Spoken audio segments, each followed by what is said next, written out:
Shalom saudara semuanya. Shalom. Shalom saudara. Kata shalom itu kita temukan di dalam Alkitab. Betul saudara? Seringkali kita bertemu dengan saudara kita dan kita berkata shalom. Shalom. Artinya apa saudara? Damai. Amin. Damai Allah beserta denganmu dan saya. Dan Tuhan sendiri berkata, dialah Jehovah Shalom. Dan nama Tuhan itu adalah Jehovah Shalom salah satunya. Dan dalam bahasa Inggris berkata, God is peace. Artinya apa? Allah adalah sumber damai. Dan hari-hari ini saudara, di tengah-tengah kegaduhan, di tengah-tengah kegelapan, di tengah-tengah ketidakpastian, kita butuh yang namanya shalom. Hari ini dunia berkata yang tidak pasti. Hari ini dunia berkata gaduh di mana-mana. Dan mungkin di dalam hidup kita ini ada kegaduhan, ada ketidakpastian di dalam keluarga kita, di dalam pelayanan kita, di dalam hubungan antara suami istri, di dalam hubungan antara ayah, ibu dan anak. Ada sesuatu kegaduhan. Dan hari ini kita butuh yang namanya shalom. God is peace. Tuhan adalah sumber dari damai itu. Hari ini saya mau sharing. Damai itu sudah datang dalam hidup kita. Betul saudara?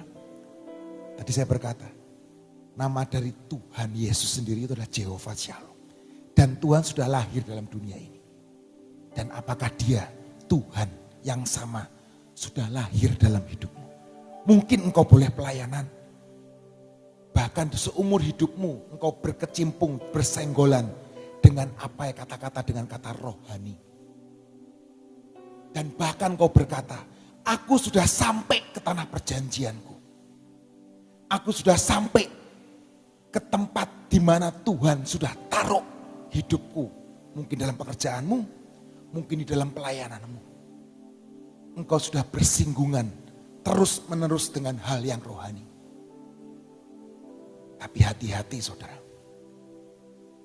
Apakah Tuhan, God is peace, Jehovah Shalom itu sudah lahir dalam hidupmu? Engkau ada di tanah perjanjian. Engkau ada di tanah yang Tuhan berkata, tanah yang penuh dengan susu dan madu. Engkau ada di tanah perjanjian itu. Tetapi engkau tidak bisa menikmati apa yang menjadi bagianmu. Susu dan madu itu. Dan hari ini saya mau buka di Alkitab. Di Hakim-Hakim ayat 6, asal 6 ayat 1 dan 6. Kita mau baca, saya mau bacakan buat saudara. Di Hakim-Hakim 6 ayat 1 dan 6. Tetapi orang Israel melakukan apa yang jahat di mata Tuhan. Sebab itu Tuhan menyerahkan mereka ke dalam tangan orang Midian. 7 tahun lamanya. Dan selama itu orang Midian berkuasa atas orang Israel. Karena takutnya kepada orang Midian itu, maka orang Israel membuat tempat-tempat perlindungan di pegunungan. Yakni gua-gua dan kubu-kubu. Setiap kali orang Israel selesai menabur, perhatikan saudara. Setiap kali orang Israel selesai menabur, datanglah orang Midian, orang Amalek, dan orang-orang dari sebelah timur. Lalu maju mendatangi mereka. Berkemahlah orang-orang itu di daerah mereka. Dan memusnahkan hasil tanah itu sampai ke dekat Gaza. Dan tidak meninggalkan bahan makanan apapun di Israel. Juga domba, atau lembu, atau keledai pun tidak. Sebab orang-orang itu datang maju dengan ternaknya dan kemahnya. Dan datangnya itu berbanyak-banyak seperti belalang orang-orangnya dan unta-untanya tidak terhitung banyaknya.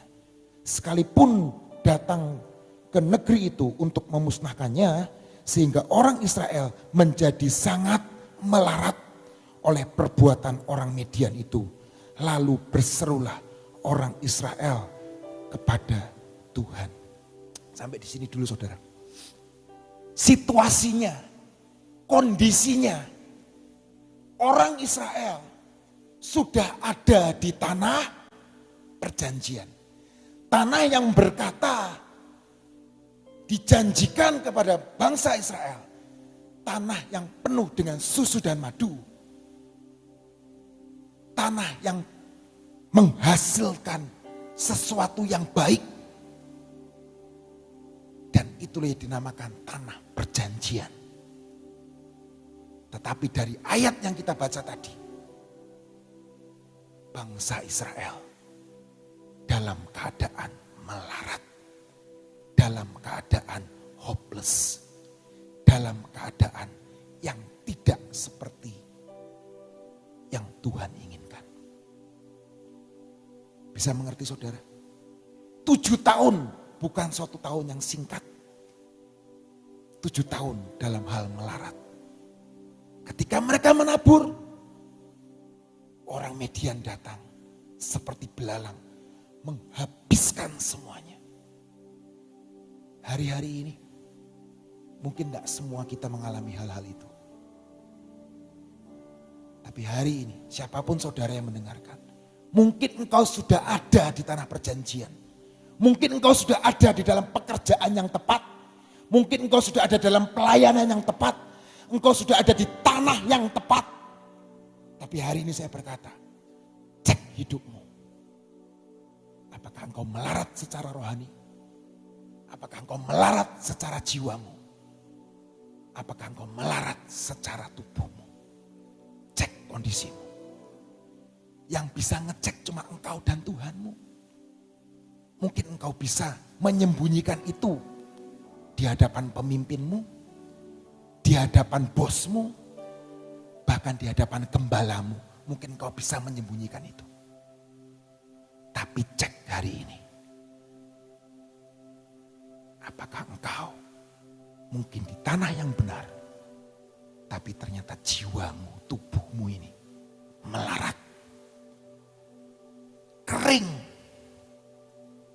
nggak dapat apa-apa. Maaf kata saudara, engkau cuma dapat PK tok mungkin, engkau dapat gaji, tapi jiwamu kering. Engkau hanya dapat, maaf, rempah-rempah. Dan kau tidak pernah mendapatkan apa yang Tuhan pernah janjikan. Kalau ini adalah tanah perjanjian. Tanah yang penuh dengan susu dan madu. Dan kau sendiri, aku selama ikut Tuhan, aku tidak pernah. Cek saudara, cek saudara. Ayat selanjutnya saudara. Dan hari ini kita mau belajar dari seorang yang bernama Gideon. Siapa tuh saudara? Gideon. Saudara sering dengar, karena di tengah-tengah kita ada beberapa yang namanya Gideon. Betul saudara? Tapi hari ini kita mau belajar dari Gideon. Gideon ada di tanah perjanjian. Kita mau baca di Hakim-Hakim. Kita loncat di Hakim-Hakim 6 ayat 10. Dan aku telah berfirman kepadamu, kepada Gideon. Akulah Tuhan Allahmu, maka janganlah kamu menyembah Allah orang Amori yang negerinya kamu diami ini. Tetapi kamu tidak mendengarkan firmanku itu. Tuhan dari berkata dari awal, akulah Tuhan Allahmu, jangan menyembah kepada Allah orang Amori. Jangan menyembah kepada Baal. Jangan menyembah kepada kebisaanmu. Jangan menyembah kepada keakuanmu, kebisaanmu. Dan hari itu, di ayat selanjutnya, di ayat 11. Kemudian datanglah malaikat Tuhan dan duduk di bawah pohon terbantin di Ofra, kepunyaan Yoas, orang Abiezer itu. Sedang Gideon anaknya, perhatikan saudara, mengirik gandum dalam tempat pemerasan anggur agar tersembunyi bagi orang-orang Midian. Mengirik gandum itu saudara, seharusnya di tanah lapang, di padang rumput, di padang gandum. Orang mengirik gandum itu harusnya adanya di padang, kena sinar matahari. Tetapi hari itu Gideon mengirik gandum di mana saudara? Di tempat pemerasan anggur. Pemerasan anggur itu adanya di basement, di gua, tidak boleh kena sinar matahari. Gideon sedang ketakutan. Gideon sedang kebingungan. Karena dia mengirik gandum di tempat basement, di tempat pemerasan anggur. Hari itu Gideon sangat ketakutan. Gideon sangat tidak ngerti apa yang harus dilakukan. Kenapa saya ngomong gini? Ayat selanjutnya kita berkata, ayat 12, malaikat Tuhan menampakkan diri kepadanya dan berfirman kepadanya, Tuhan menyertai engkau, ya pahlawan yang gagah berani. Luar biasa ya saudara, orang yang sedang ketakutan, orang yang tidak mengerti arah, Tuhan mendatangi dia melalui malaikat dan berkata, engkau pahlawan yang gagah perkasa. Hari ini mungkin engkau dalam ketakutan. Hari ini mungkin engkau merasa kecil. Hari ini engkau merasa aku tidak punya apa-apa. Tapi hari ini Tuhan datang dan berkata, hai pahlawan yang gagah perkasa. Artinya apa saudara? Tuhan gak ngelihat bagian depanmu. Tuhan gak ngelihat kedaginganmu. Tuhan gak ngelihat kejelekanmu. Tapi Tuhan melihat yang di dalam hidupmu. Ada sesuatu pahlawan yang tersembunyi di dalam hidup kita. Dan ketika malaikat Tuhan datang kepada Gideon, Tuhan tahu Gideon di dalamnya ada pahlawan yang terperangkap. Kalau saudara sering lihat film-film superhero, itu biasanya mereka nggak nyadarin kalau mereka itu punya kekuatan super dalam hidupnya. Dan film itu biasanya menceritakan bagaimana mereka bisa menemukan kekuatan super di dalam hidupnya. Dan hari ini kita seringkali diajari manusia ilahi, manusia ilahi. Yang di dalam ini loh, from inside to outside. Hari ini mungkin kau bukan apa-apa, saya pun bukan apa-apa. Tapi di dalam Yesus, ketika engkau ketemu Tuhan, Tuhan akan menyingkapkan manusia ilahi di dalam hidupmu dan saya. Dan hari itu Gideon ditemui Tuhan. Dan hari itu Tuhan berkata, hai pahlawan yang gagah perkasa. Tuhan ngerti banget ada manusia ilahi di dalammu. Ada potensi ilahi di dalammu. Dan itu yang akan membuat engkau menjadi besar. Dan hari itu Gideon, orang yang ketakutan, orang yang kebingungan, Tuhan berkata, pahlawan yang gagah perkasa. Ayat selanjutnya kita mau berkata seperti ini. Jawab Gideon, Hakim-Hakim 6 ayat 13. Jawab Gideon kepadanya, Ah Tuhanku. Seringkali kita ngomong gitu. Jika Tuhan menyertai kami, mengapa semuanya ini menimpa kami? Di manakah segala perbuatan-perbuatanmu yang ajaib yang diceritakan oleh nenek moyangmu, nenek moyang kami kepada kami? Ketika mereka berkata, bukankah Tuhan telah menuntun kita keluar dari Mesir? Tetapi sekarang Tuhan membuang kami dan menyerahkan kami ke dalam cengkraman orang Midian. Dan ayat selanjutnya berkata, lalu berpalinglah Tuhan kepada dan berfirman, pergilah dengan kekuatanmu ini. Sebentar kami sini. Ayat 13 tadi berkata, itu yang saya katakan, orang yang lagi kebingungan. Orang bertanya, ah Tuanku, jika Tuhan menyertai kami, mengapa semuanya ini menimpa kami? Di ayat selanjutnya, di mana? Sebelumnya, di mana? Di mana? Dikatakan, perbuatan-perbuatanmu yang ajaib, yang diceritakan oleh nenek moyang kami kepada kami. Bukankah engkau sendiri Tuhan, yang menuntun kami dari Mesir? Gideon jawab sendiri, tetapi sekarang Tuhan, engkau membuang kami dan menyerahkan kami dalam cengkeraman orang Midian. Kalau bukan orang bingung, apa saudara? Seringkali orang bertanya kepada saya. Dia tanya, dia jawab sendiri pertanyaannya. Saya tahu kok, saya tahu Kak, kalau Tuhan itu penuh kasih. Tapi ini kenapa terjadi? Saya tahu Kak, Tuhan itu maha penyembuh. Tapi kenapa terjadi pada orang tua saya? Saya udah ngelakuin ini, saya udah berserah, sudah begini. Itu artinya apa?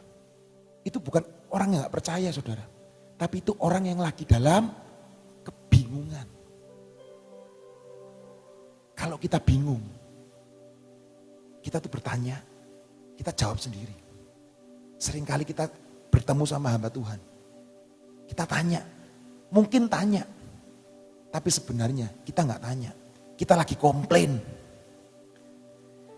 Mau komplain sama Tuhan, gak berani.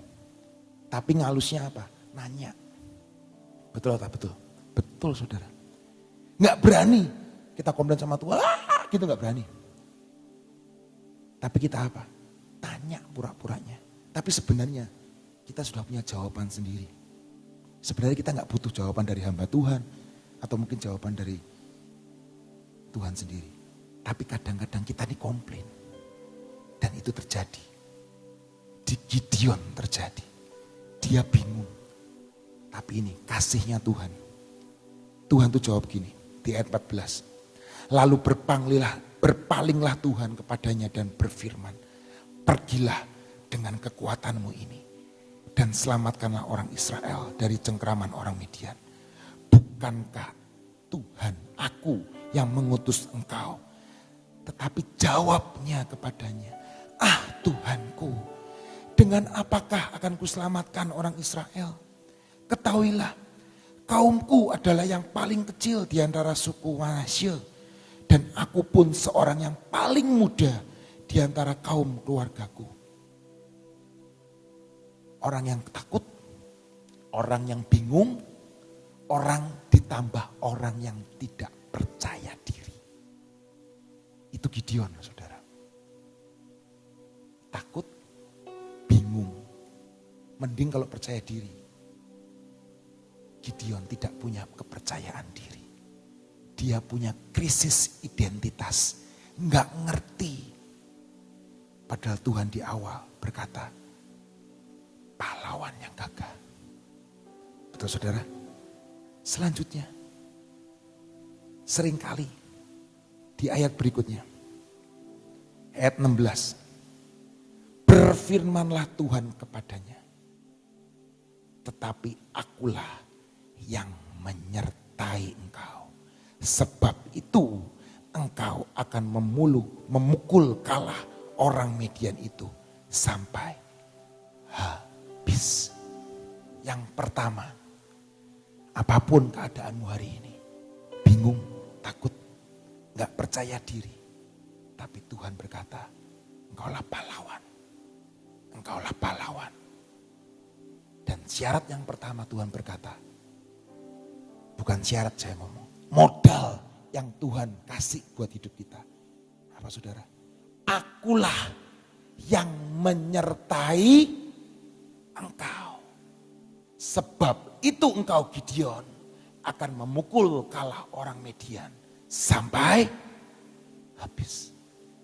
Penyertaan Tuhan yang membuat Gideon bisa melakukan sampai garis akhir.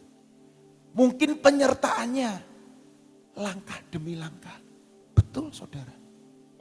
Ayat selanjutnya kita mau baca.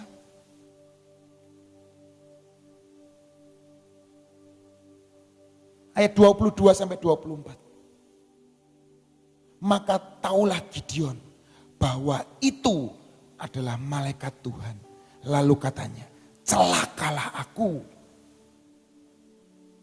Tuhanku Allah, sebab memang telah kulihat malaikat Tuhan dengan berhadapan muka. Tetapi berfirmanlah Tuhan sekali lagi kepadanya, selamatlah engkau, jangan takut, engkau tidak akan mati. Lalu Gideon mendirikan mezbah di sana bagi Tuhan dan menamainya Tuhan itu keselamatan. Mezbah itu masih ada sampai sekarang di Ofra, kota orang Abiasar. Lalu Gideon mendirikan mezbah di sana bagi Tuhan dan namanya Jehovah Shalom. God is peace. Yang pertama, penyertaan Tuhan. Hadirat Tuhan. Your presence makes me whole. Presence of God, kehadiran Tuhan, penyertaan Tuhan dalam setiap langkah kita. Itu yang akan membuat kita bisa mengalahkan setiap median-median dalam hidup kita. Amin saudara. Bahkan Yeriko pun sudah dihancurkan. Amin. Kalau hari ini engkau ada di tanah perjanjian, engkau ada di tanah yang tepat, engkau ada dalam pekerjaan yang tepat. Tapi sekali lagi, minta penyertaan Tuhan. Dan minta penyingkapan Tuhan di dalam hidup kita. Agar hidup kita, langkah demi langkah, itu ada yang namanya hadirat Tuhan. Mungkin langkahnya enggak jauh saudara. Saya pernah bicara, saya pernah ngomong. Tuhan pernah berkata dalam firman-Nya, langkahnya step by step. Langkahnya kecil, tapi tetap berjalan. Hari ini mungkin engkau belum melihat kebaikan, belum melihat sesuatu yang baik, tapi tetap melangkah. Kalau saudara melangkah itu kan step by step, step by step. Percayalah, akan nyampe. Dan yang kedua, damai sejahtera Tuhan. Apapun yang kita lakukan, dalam pekerjaan, dalam pelayanan kita, dalam mau bisnis, dalam mau melakukan segala sesuatu, biarlah God is peace itu terjadi dalam hidup kita. Artinya apa? Jehovah Shalom. Di hati ini ada damai sejahtera. Di hati ini ada kedamaian. Itu tanda yang Tuhan nyatakan dalam hidup kita. Kalau kita mau lanjutkan lagi saudara, di Gideon ini. Gideon ini didatangi Tuhan berkali-kali. Tapi dia ngomong, aku minta tanda Tuhan. Aku minta tanda. Saudara tahu tandanya Gideon? Bulu yang basah dan bulu yang kering. Betul saudara? Saudara bisa lanjutkan di rumah. Cerita ini sangat luar biasa saudara. Kita seringkali gak percaya. Seringkali kita ngomong, ini di hati gak ada damai sejahtera. Oke, jangan pernah melangkah sebelum hati ini ada damai sejahtera. Kalaupun sudah ada damai sejahtera, boleh nggak minta tanda dari Tuhan? Saya berkata, itu sah-sah saja. Karena kita ini penuh dengan kelemahan. Dan seringkali dalam kehidupan saya, saudara, apapun yang saya ingin lakukan, keputusan, apapun, saya minta tanda dari Tuhan. Saya minta mimpi dari Tuhan. Saya minta firman dari Tuhan. Biar shalom itu ada dalam hidup kita. Ayat selanjutnya, saudara. Di Ayub berkata, kenapa kita butuh shalom? Kita butuh damai. Di Ayub berkata seperti ini. Ayub 5 ayat 24. Engkau akan mengalami bahwa kemahmu aman. Dan apabila engkau memeriksa tempat kediamanmu, engkau tidak akan kehilangan apa-apa. Dan dalam bahasa Inggris berkata, you shall know that your tent is at peace, and you shall inspect your fault and miss nothing. Arti kata shalom artinya utuh, tidak kehilangan apapun. Arti kata shalom, damai, komplit. Dan ketika kita punya shalom Tuhan, seperti Ayub berkata, kemahmu akan aman. Dan engkau tidak akan kehilangan apa-apa dalam kemahmu. Hari ini, di dalam dunia ada kegelapan. Di dalam dunia ada ketidakpastian. Tapi Tuhan menjamin hidup kita. Firman Tuhan berkata, kemahmu akan aman. Dan engkau tidak akan kehilangan apa-apa. Dan itulah arti dari kata Jehovah Shalom. Amin. Dan janji firman Tuhan ini saya pegang. Kemahmu akan aman. Dan engkau tidak akan kehilangan apa-apa. Ayat selanjutnya, saudara, yang terakhir.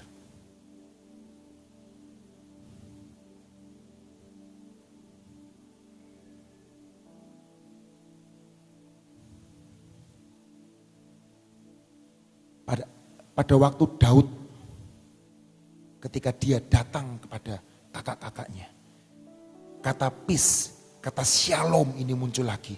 1 Samuel 17 ayat 22. Lalu Daud menurunkan barang-barangnya dan meninggalkan di tangan penjaga barang-barang tentara. Berlari-larilah Daud ke tempat barisan. Sesampainya di sana, bertanyalah ia kepada kakak-kakaknya, apakah mereka selamat? Dalam bahasa aslinya, ketika Daud bertemu dengan kakak-kakaknya, Daud berkata, shalom. Artinya, saudara, apakah engkau selamat? Apakah engkau utuh? Apakah engkau tidak kekurangan apapun, kakak? Itu shalom, kata shalom. Peace muncul lagi di situ. Dan kita butuh yang namanya shalom. Kita butuh yang namanya damai sejahtera. Saya masih ada waktu sedikit lagi, saudara. Shalom ketika itu ada di dalam Gideon.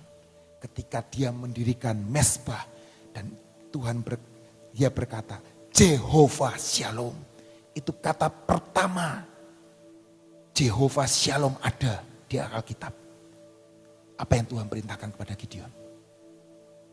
Gideon disuruh menghancurkan, mematahkan tugu Baal bapaknya. Aneh gak, saudara? Saya rasa aneh. Kita mau baca satu lagi, saudara lagi. Hakim-Hakim 6 ayat 25. Ini penting menurut saya. Pada malam itu juga, ayat 25. Pada malam itu juga, hari itu juga, saudara, Gideon, Tuhan berfirman kepada Gideon, ambillah seekor lembu jantan kepunyaan ayahmu, yakni lembu jantan yang kedua, berumur 7 tahun. Angkanya profetik ya saudara ya, 7 tahun. 7 tahun dijajah, disuruh datang bawa lembu umur 7 tahun. Runtuhkanlah mezbah Baal kepunyaan ayahmu dan tebanglah tiang berhala yang ada di dekatnya. Kemudian dirikanlah mezbah bagi Tuhan Allahmu di atas kubu pertahanan ini dengan disusun baik. Lalu ambillah lembu jantan yang kedua dan persembahkanlah korban bakaran dengan kayu tiang berhala yang akan kau tebang itu. Kemudian Gideon membawa 10 orang hambanya dan diperbuatlah seperti yang difirmankan Tuhan kepadanya. Tetapi karena ia takut kepada kaum keluarganya dan kepada orang-orang kota itu untuk melakukan hal itu pada waktu siang, maka dilakukannya pada waktu malam. Damainya Tuhan, damai sejahtera Tuhan memampukan Gideon meruntuhkan tempat Baal ayahnya. Memampukan Gideon untuk melakukan apa yang dia takutkan. Saudara bisa ngerti? Tuhan ngomong, Jehovah Shalom, damai. Tapi di hari yang sama Tuhan berkata, ambil gergaji, golok atau apapun, pergi ke tugu Baal ayahmu, runtuhin. Kalau saya mau ngomong, cari ribut ini. Gideon cari ribut. Dan itu firman Tuhan. Orang dunia berkata kontradiksi. Lain di firman, lain di pelakuan. Tuhan ngomong Jehovah Shalom. Tapi malam itu juga Tuhan ngomong, runtuhkan tugu bapakmu. Betul saudara? Artinya apa saudara? Di dalam kekacauan dunia, kita bisa melakukan firman Tuhan. Kita bisa beda dengan dunia ini.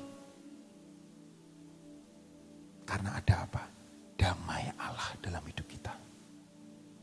Dan malam itu Gideon melakukan dengan damai sejahtera Tuhan. Dia meruntuhkan tugu Baal bapaknya. Ribut itu satu kota gara-gara Gideon. Dan hari itu besoknya kalau saudara lihat di Alkitab, Gideon dinamai Yerubbaal. Artinya apa? Baal akan melawan engkau.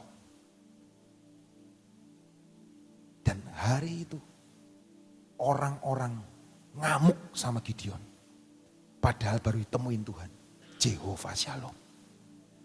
Artinya apa? Di tengah badai ada kedamaian. Di tengah badai ada damai sejahtera Allah. Ketika kita melakukan apa yang Tuhan ngomong.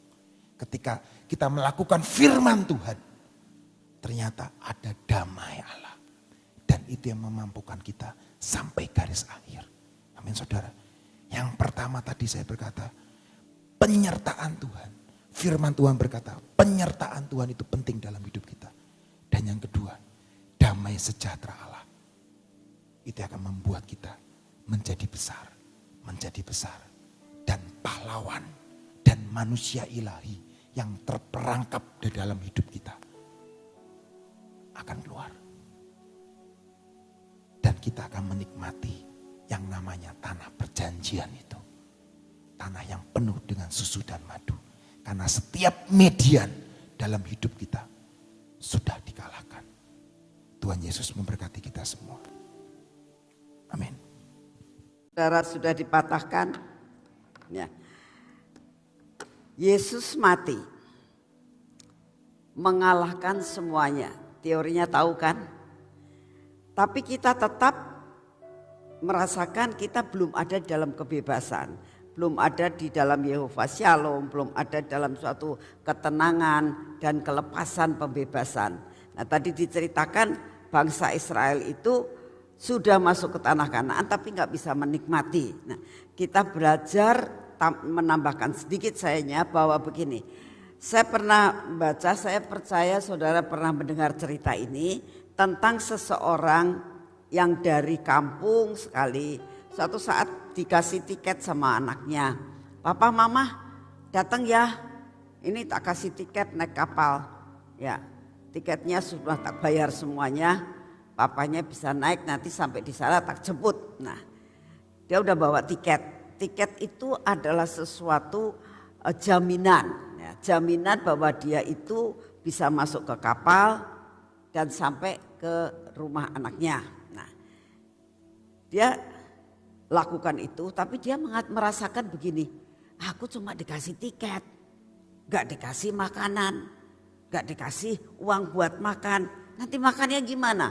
Dia gak mikir bahwa tiket itu sudah all in semuanya, ya.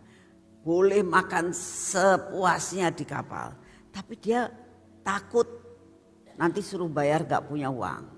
Nah, ceritanya kan akhirnya dia di kapal sampai kelaparan, ya. Tidak makan, karena apa? Takut bayar, gak punya uang, ya. Merasa dirinya miskin, sebab sebenarnya dia sudah punya jaminan, tapi dia tidak merasakan hal itu. Itu tergantung dalam kehidupan kita. Seperti ada pepatah yang mengatakan bahwa ayam mati di lumbung padi, ya, aneh kan? Ayam itu makanannya padi, beras. Dia itu tinggal di lumbung padi yang begitu luar biasa, tapi kok mati. Kenapa? Karena dia nggak mau makan, dia takut makan ini boleh nggak, makan ini boleh nggak. Sedangkan dia sudah ada di situ. Demikian juga dalam kehidupan saudara dan saya, ya. Belajar mengerti bahwa ada jaminan Jehovah Shalom tadi. Ada jaminan dalam kehidupan saudara. Karena Yesus sudah mati di atas kayu salib. Ada jaminan. Oleh karena itu pergunakan dengan iman yang saudara dan saya punya untuk menjalani hidup ini sampai bisa menikmati akan semua yang Tuhan sediakan buat saudara dan saya. Amin. Mari kita berdoa. Bapa, kami mengucap syukur untuk firman-Mu pagi hari ini. Kami mengucap syukur Tuhan untuk puji-pujian penyembahan kami selama 1 jam. Terima kasih untuk kasih setiamu dan anugerah-Mu. Bapa, buat kami menyadari siapa diri kami yang sebenarnya. Engkau sudah menebus kami. Engkau sudah memberikan Jehovah Shalom. Engkau sudah mengatakan bahwa kami bukan orang biasa, tapi menjadi orang-orang yang Kau bedakan. Untuk menjalani kehidupan ini, ada suatu perjanjian antara Engkau dengan kami. Ampuni kami Tuhan, kalau kami seringkali masih takut, masih ragu-ragu, mempergunakan akan semua hak yang Engkau berikan buat kami. Terima kasih Tuhan untuk teguran-Mu yang Kau berikan kepada kami. Untuk apa yang Kau beritahukan kepada kami bahwa kami adalah orang-orang yang spesial di hadapan-Mu. Terima kasih untuk semuanya. Bapak, pagi hari ini kami tetap mau berdoa buat bangsa dan negara kami ya Tuhan. Karena kami tahu Kau tempatkan di Indonesia ini untuk kami menjadi pendoa buat bangsa dan negara kami. Bapa, saat ini kami berdoa, apapun yang Kau izinkan terjadi Tuhan, kami tetap percaya Engkau pegang kendali untuk masa-masa kesukaran apapun. Kami percaya Tuhan, malapetaka apapun yang akan terjadi, Engkau tetap akan pegang kendali atas bangsa dan negara kami, atas dunia ini, atas anak-anak-Mu dimanapun juga mereka berada. Apapun yang bakal terjadi Tuhan, gunung meletus maupun banjir maupun gempa bumi, kami percaya Tuhan, Engkau akan tetap meluputkan kami. Karena kami tahu jaminan-Mu untuk selama-lamanya dalam hidup kami. Kami berdoa saat ini untuk Bapak Presiden kami Tuhan. Supaya Bapak Presiden kami ini diberi hikmat, marifat, kebijaksanaan. Untuk dapat menuntaskan akan tugasnya sampai garis akhir. Engkau berikan kekuatan dan kesehatan yang sempurna. Sampai tidak ada satupun kuasa-kuasa yang bukan berasal daripadamu mempengaruhi akan hidupnya. Kami berdoa untuk jajaran pemerintahan yang membantu melaksanakan semua dan semuanya. Kami minta roh yang takut kepadamu. Terima kasih untuk semua dan semuanya ini Tuhan. Bapa, saat ini kami datang di hadapan-Mu. Kami berdoa bagi setiap pendengar yang saat ini mendengar akan streaming hari ini. Dan kami semua yang ada di tempat ini. Bapa, beri roh kemampuan untuk menangkap apa yang Engkau mau. Biarlah hari ini kami tahu Jehovah Shalom ada beserta dengan kami. Dimanapun juga kami berada, apapun yang saat ini kami hadapi, berikan kekuatan yang sempurna buat kami semua Tuhan. Buat para pendengar dimanapun berada. Kami minta kekuatan yang berasal daripadamu turun atas semua anak-anak-Mu. Engkau berikan roh kemampuan, roh kekuatan, roh kesembuhan yang sempurna dari segala kelemahan-kelemahan dalam hidupnya. Terima kasih untuk kasih setiamu. Kami mengucap syukur untuk pagi hari ini ya Tuhan. Kami saat ini mau masuk dalam pengurapan. Mari saudara kita ambil minyak urapan. Kita akan masuk dalam pengurapan pada pagi hari ini.